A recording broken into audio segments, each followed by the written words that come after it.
बिस्मिल्लाहिर्रहमानिर्रहीम। अस्सलाम वालेकुम नाज़रीन, मैं हूं साकिब राठौर और आप देख रहे हैं करंट NN। मैं इस वक्त मौजूद हूं इस्लामाबाद के नेशनल प्रेस क्लब में। मेरे साथ मौजूद हैं सीनियर सहाफ़ी हैं, प्रोफेसर हैं और सहाफ़त में PhD कर चुके हैं, प्रोफेसर डॉक्टर सईद साहब। डॉक्टर साहब, बहुत शुक्रिया आपके टाइम देने का। आज जो हमारा मौजूए बहस होगा वो होगा पाकिस्तान के मौजूदा हालात। सबसे पहला सवाल तो नहीं मैं आपसे करूंगा सवाल, क्योंकि मेरे बस में नहीं है कि आपसे करूं, लेकिन आप इस जो भी सिनेरियो इस वक्त बन रहा है, जो जलाओ गिराओ की सियासत हो रही है, अपोजिशन और एस्टेब्लिशमेंट की दूरियां, अपोजिशन और हुकूमत के दरमियान में जो भी तनाज़ा चल रहा है, इसके ऊपर आपकी राय लेना चाहूँगा। जैसे आपने कहा कि इस वक्त जिस तरह से जलाओ गिराओ की कैफियत है मुल्क में, जो है वो अनारकी की कैफियत है, और फिर हम ये देख रहे हैं कि लॉ एंड आर्डर जो है वो तरतीब में नहीं है, और हर कोई ये इस तरह से सोच रहा है जैसे मुल्क पता नहीं कैसे चल रहा है। लोग अपनी जगह पे यानी कि बहुत सारे मसाइल का शिकार हैं, और हुकूमत की जो ज़िम्मेदारियां हैं उस तरफ हम देख रहे हैं कि पब्लिक को जो फैसिलिटीज़ प्रोवाइड होनी चाहिए उसके ऊपर भी इस वक्त जो है वो लोग मुश्किलात का शिकार हैं। सॉरी, महंगाई बहुत ज़्यादा है। ये एक बहुत यानी कि ऐसी सूरत हाल है जिससे लोग काफ़ी हद तक परेशान हैं। अच्छा, दूसरी बात ये है कि जो बुनियादी सवाल आपका है वो रिलेट करता है पाकिस्तान की पॉलिटिक्स से। देखिए, पॉलिटिक्स में बुनियादी आंसर ये होता है कि पॉलिटिक्स का काम ये है, या पॉलिटिक्स का मतलब ये है कि कोई भी फोर्स जो है वो आपको इलेक्ट करते हैं ताकि पावर कंट्रोल और उसको लेजिटिमेट करते हुए अथॉरिटी के साथ जो है वो आप कोई हुकूमत बना सकें। इस वक्त जो मुल्की सूरत हाल है, देखना यह है कि जब भी कोई कन्फ्लिक्ट होता है तो उस कन्फ्लिक्ट को गेज आउट करने के लिए या उसका सलूशन ढूंढने के लिए हमें जो है उस मुल्क के आइन को देखना पड़ता है। चूँकि आइन एक सोशल कॉन्ट्रैक्ट होता है अक़वाम यानी कि कौम या आवाम के और हुकूमत के दरमियान, रियासत के दरमियान। अब जो सूरत हाल, चूँकि आपका सवाल बहुत ही यानी कि आप उसने वाइडर कॉन्सेप्ट में मेरे सामने रखा है, तो अगर तो हम अब बात करते हैं कि लॉ एंड ऑर्डर के हवाले से जिस तरीके से धरनों का मामला शुरू हो गया है, अब धरने रुक कैसे सकते हैं? जब धरनों को आपने रोकना है तो डेफ़िनेटली आपको जाना पड़ेगा फिर आइन और कानून के दायरे में। हमारा आइन इस हवाले से क्या कहता है? यहाँ तक बात है प्रोटेस्ट की, तो उसमें आइन इजाज़त देता है पुरअमन एहतजाज की, और पुरअमन एहतजाज उस वक्त, या एहतजाज क्यों की इजाज़त क्यों देता है हमारा आइन? हमारा आइन उस वक्त एहतजाज की इजाज़त देता है जब आपके जो बुनियादी हकूक़ हैं वो रियासत पूरे ना कर रही हो। तो इसका मतलब है कि रियासत जो है वो बहुत जगह पे लोगों के बुनियादी हकूक़ पूरे करने में कासर है, नहीं कर रही। इसकी बुनियाद पर जो है वो लोग प्रोटेस्ट करते हैं। इस वक्त जो PTI जिस तरीके से प्रोटेस्ट में गई हुई है, लॉन्ग मार्च है और बहुत सारे मामलात हैं। अब आए रोज़ हम देख रहे हैं कि पाकिस्तान की सियासत लम्हा बलम्हा करवट बदल रही है।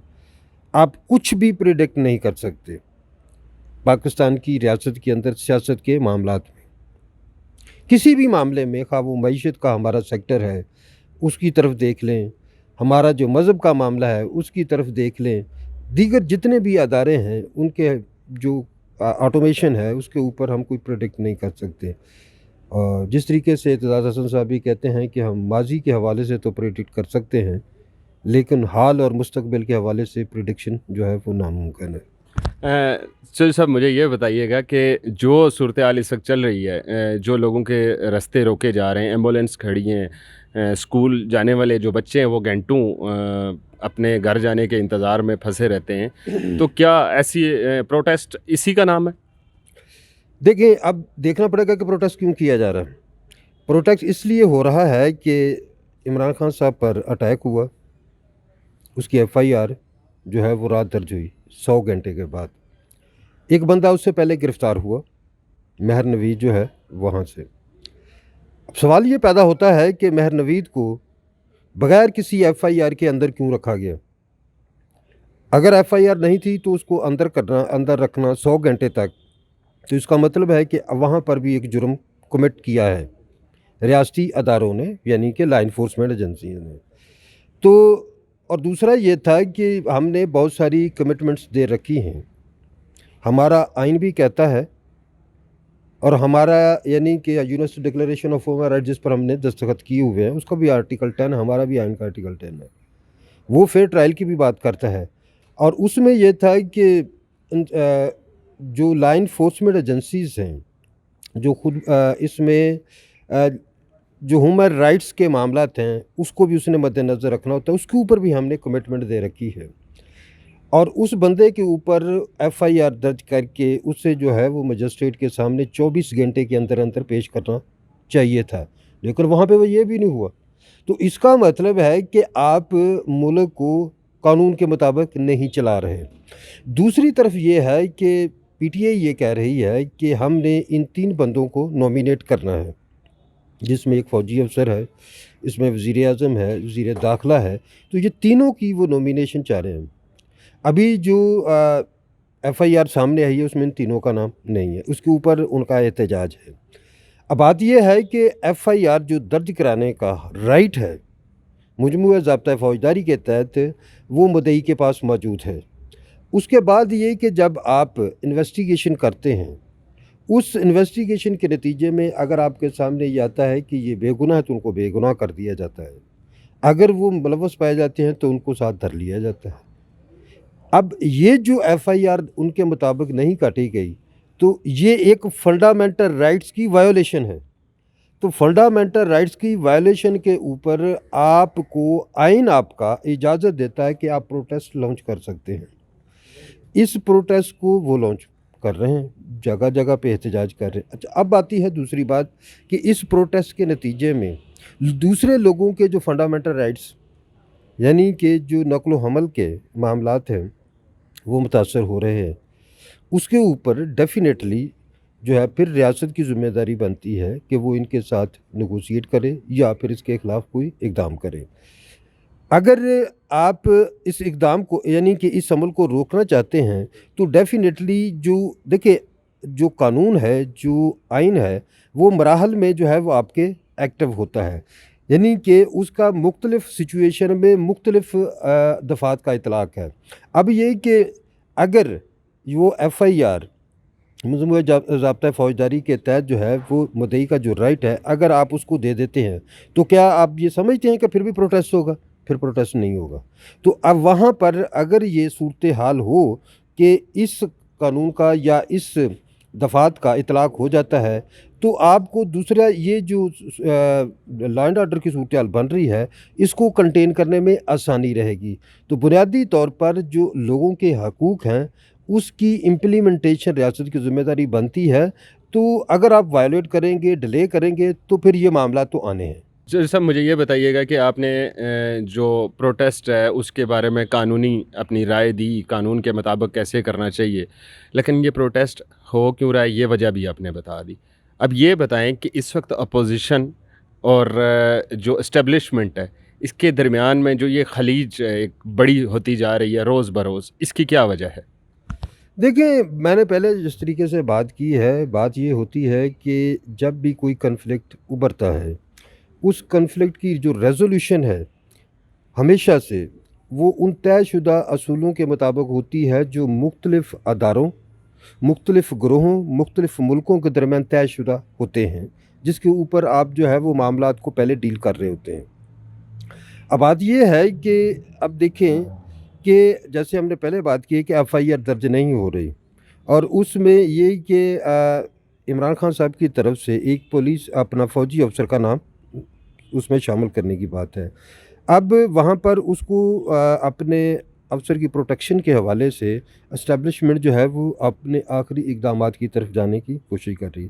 اب یہاں پر کیا ہے کہ جو سویلین اور جو اسٹیبلشمنٹ ہے ان کے درمیان جو ہے وہ خلا ابھرنا شروع ہو گیا.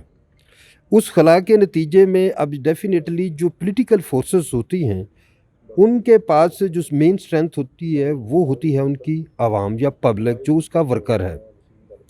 اب بات اگر دیکھی جائے تو یہ جو پبلک ہے نیا جو سوشل میڈیا آ گیا ہے اس کے اوپر وہ اپنی آراء دیتی ہے. पहले ये होता था कि आप वन मीडियम से जो है वो दूसरे मीडियम तक चीज़ पहुंचाने के लिए वन वे था। अब आप अपना नुक्ता नज़र जो है वो उसको रिस्पॉन्ड भी करते हैं। अब सोशल मीडिया के ऊपर लोग जो है वो अपनी राय देनी शुरू हो गए, और पीटीआई जो है, पीटीआई का जो वर्कर है, वो अपने लीडर की हमायत में अब एस्टेब्लिशमेंट पे तनकीद करना शुरू हो गया। तो पब्लिक और फ़ौज के दरमियान जो है वो एक मुख्तलिफ़ वजूहात की बुनियाद पर देखें, इसमें इमरान खान साहब तो बड़ी मरतबा कह चुके हैं कि फ़ौज के बगैर ना तो पाकिस्तान चल सकता है, और फ़ौज जो है वो मेरी ज़िंदगी से भी ज़्यादा जो है मुल्क के लिए ज़रूरी है, और ये सच भी है। ये देखें कि आइन के ऊपर जो है वो सियासी पार्टियाँ उस तरीके से अमल नहीं करती, और जो एक बाइंडिंग फ़ोर्स है इस वक्त पाकिस्तान में वो वाकई ही फ़ौज है। अब कुछ चीज़ों के ऊपर अगर इख्तलाफात हो जाते हैं, और मेरे ख़्याल में अगर ये सूरत हाल है यहाँ तक ना पहुँचती, रजीम चेंज से सिलसिला शुरू हुआ, इमरान खान की डिमांड आ गई कि जो है वो इलेक्शन दोबारा कराए जाएँ। अगर इलेक्शन की डेट अनाउंस हो जाए, मैं आपको अभी बताता हूँ कि अगर इलेक्शन की डेट अनाउंस हो जाती है, ये जितने भी कट्टे खुले हुए हैं सारे बंद हो जाएंगे, और ये जो आवाम और फ़ौज के दरमियान जो वैक्यूम पैदा हो रहा है, मैं समझता हूँ कि ये नहीं होना चाहिए। फ़ौज और जो आवाम, ये देखें, मैं थोड़ा सा भी आपको एक जो प्रैक्टिकल सिचुएशन है वो थोड़ी सी 27 फरवरी 2019 को अभिनंदन का जब वाक़या हुआ था, उस वक्त हमारी जो पब्लिक है उसने जिस तरीके से बैक किया हमारी फ़ौज को, तो पूरी दुनिया में हमारा जो फ़ौज का मोराल है वो कहीं से कहीं पहुंच चुका था। इस वक्त जो है वो ज़्यादा नहीं तो एक सेगमेंट ऑफ द पीपल जो है वो फ़ौज से हट रहा है, जो पीटीआई की शक्ल में है वो पीछे हट रहा है। वो उस लेवल पे चंद, यानी कि वो समझ वो बकौल उनके मुबैना तौर पर कि जी हम चंद लोगों की वजह से जो है एस्टैब्लिशमेंट के साथ उस तरीके से खड़े नहीं हैं। तो कहीं सॉरी इंटरप्ट कर रहा हूँ, कहीं ये सारे इसकी जो पीटीआई के जो कुछ लोग हैं, चंद लोग जो इस वक्त फ़ौज या दिगर लोगों के ख़िलाफ़ इस वक्त लिख रहे हैं या बोल रहे हैं, कहीं इसकी वजह इमरान खान तो नहीं है कि उन्होंने एक अवाम में एक तासुर दिया? नहीं, मेरे ख़्याल में ये मैं नहीं समझता। उसकी वजह थोड़ी सी मैं बता देता हूँ कि जब उनको गोलियां लगी थी, जब आप किसी क्रिटिकल सिचुएशन में जाते हैं, ये साइकोलॉजिकल इशू भी हो जाते हैं कि जब आप बिल्कुल मिज़री में हैं या बिल्कुल प्रॉब्लम की शक्ल में हैं, वहाँ पर आप फिर ये कहते हैं कि मार दो या मर जाओ। लेकिन वहाँ पर भी उन्होंने कोई ऐसा ऐलान नहीं किया है कि जो है वो मेरे वर्कर आएँ और इस तरीके से निकलें और छा जाएँ या पकड़ लें, मार-धार कर दें। वहाँ पर भी उन्होंने रेस्ट्रेंट से काम लिया है, और उसके बाद भी रेस्ट्रेंट से काम लिया है। और ये जो एफआईआर दर्ज नहीं हुई, उसमें भी जो है वो देखें नेगोशिएशन, मामलात आना पीछे-पीछे, बैकडोर, ये डिप्लोमेसी चलती रही है। तो मैं नहीं समझता कि ये इमरान खान साहब की तरफ से ये हो कि जी आप फ़ौज के ऊपर जो है वो इस तरीके से तनकीद करें। लेकिन बाद जगह पे हमने जो देखा है कि कुछ जो उनके जो वर्कर हैं वो टारगेट करके जो फ़ौज के अफसरान हैं उनके हवाले से बात करते हैं। अब मिसाल के तौर पर मैंने कल या परसों एक देख रहा था जिसमें जो है वो उस फ़ौजी अफसर के जिसका जो है वो इमरान खान साहब नाम ले रहे हैं, बहुत सारी पोस्ट उनके हमायत में चढ़ी हैं। तो उसके साथ ही जो है दीगर जो फ़ौजी अफसरान हैं उनके हवाले से पीटीआई ने भी साथ जो है वो चीज़ें चलानी शुरू कर दी कि भी ये भी फ़ौजी अफसरान जो है वो हमारे मौजूद हैं। तो बहर तौर फ़ौज के साथ ये एलिमेंट जो है ना, जो मुख्तलिफ़ फ़ौज के दीगर अफसरान की हमायत में अगर पोस्टें पीटीआई चलाई, तो उसका मतलब ये है कि शौरी और लाशौरी तौर पर वो फ़ौज की हमायत भी कर रहे हैं। ये नहीं है कि फ़ौज की, देखिए मैं आपको सही बता देता हूँ कि फ़ौज जो है वो एक ऐसा इंस्ट्रूमेंट है हमारे डिफेंस के लिए, एक ऐसा इंस्ट्रूमेंट है पाकिस्तान को बचाने के लिए, यकजहती के लिए। इसे जो है वो हम अब उसकी बुनियादी वजह मैं बता देता हूँ। हमारी सोसाइटी में पोलराइजेशन है, मज़हब की बुनियाद पर है, एथनिक की बुनियाद पर है, सूबाई असबियत की बुनियाद पर है, तमाम चीज़ों की बुनियाद पर है। अब मैं आपसे ये, आप चूँकि जर्नलिस्ट हैं, पाकिस्तानी सोसाइटी किसी भी 5 वैल्यूज़ पर मुत्तफ़िक नहीं है। तो इसका मतलब है हम कोई ऐसा हमारा ग्रुप या ऐसा हमारा अदारा। अब ये देखें कि फ़ौज है, फ़ौज में हम ये देख रहे हैं कि किसी भी जगह पर मज़हब की बुनियाद पर पोलराइजेशन नहीं है, इलाके की बुनियाद पर पोलराइजेशन नहीं है, लैंग्वेज की बुनियाद पर पोलराइजेशन नहीं है। वहाँ पर एक यकसानियत पाई जाती है, वो मुल्क की दफ़ा के लिए। देखिए, पॉलिसीज़ जो हैं आर्मी चीफ़ की, वो ऊपर नीचे हो सकती हैं, लेकिन फ़ौज का जो अदारा बहैसियत मजमूई वो पाकिस्तान के लिए ज़रूरी है।